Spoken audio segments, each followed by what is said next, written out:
Hi, I'm Patricia Taylor and welcome to Beauty TV. Today we are going to interview businessman, philanthropist and beauty icon John Paul DeJoria. So that's a very good question. In fact, I'm going to enjoy sitting with you here and speaking with you because your question that you'd asked me coming in was a very good one. How did all this start? I think a lot of this starts when someone is born, and it just kind of comes along the way. I'm a believer that there's an energy going on, and a lot of things in life are meant to happen. Meant to happen, whether you have control of them or not. It's just things that are set up in your life. As an example, I was in the professional beauty industry working for Redken. I was fired because I wasn't their type of manager. I ran 2 divisions of the company with only 4 people and 2 secretaries. They said, this is not the thing to do, to go in, spend only half a day and get out. You got to spend more time with the regionals. Well, why? It was a waste of time. I got fired from Syntex Firmidol after 1 year because I don't think I played canasta with the president on the weekends, or I was their type of person. I got fired from the Institute of Trichology because they found someone, even though their sales were triple while I was with them, they found someone to do my job at half the price. Had I not worked for these 3 companies, I would have never had the experience to start John Paul Mitchell Systems with nothing. So to get into your question, we started John Paul Mitchell Systems, my partner and I, in 1980 with $700. We had a $500,000 backer. The backer pulled out, we never got a dime from him.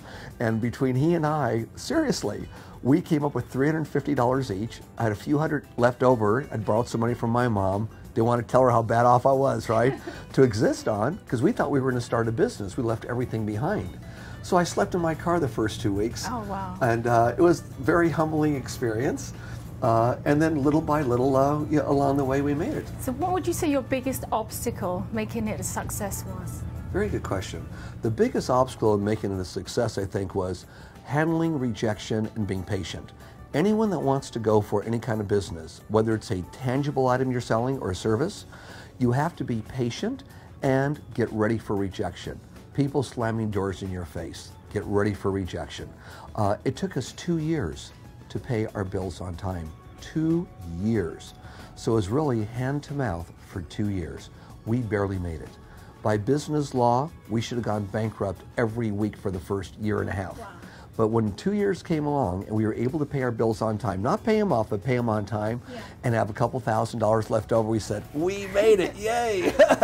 We got it. It's fantastic. Can I also ask you, how did you find working for other people before Paul Mitchell? I found working for other people great because I always had a good attitude.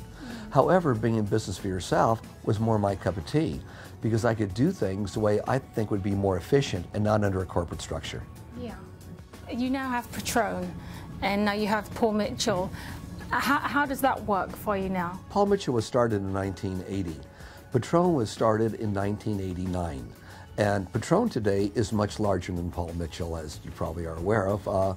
However, my passion's in the professional beauty industry, and I spend the majority of my time in the professional beauty industry. I love the industry, it's exciting, and there are things in this industry you can't duplicate anywhere. For example, just a couple of months ago, my partner Win Claybile and I in schools were in Las Vegas. We had a special program for our future professional students in our schools, and there were almost 2,000 of them there. And the energy they had and what they did at the party, there was no alcohol being served, just live energy, was probably the highest energy one could ever experience. They were full of energy, rocking, rolling, singing, dancing in the hallways. How's it going? Smiling. No alcohol served, no drugs were around. It was on stimulated high energy because they love our culture. So at John Paul Mitchell Systems, we're a bit different. We have quite a good culture. I love that culture and I love the industry. Thank you for watching part 1 of this very special interview with John Paul DeJoria. Please make sure you watch part 2 of this extraordinary interview.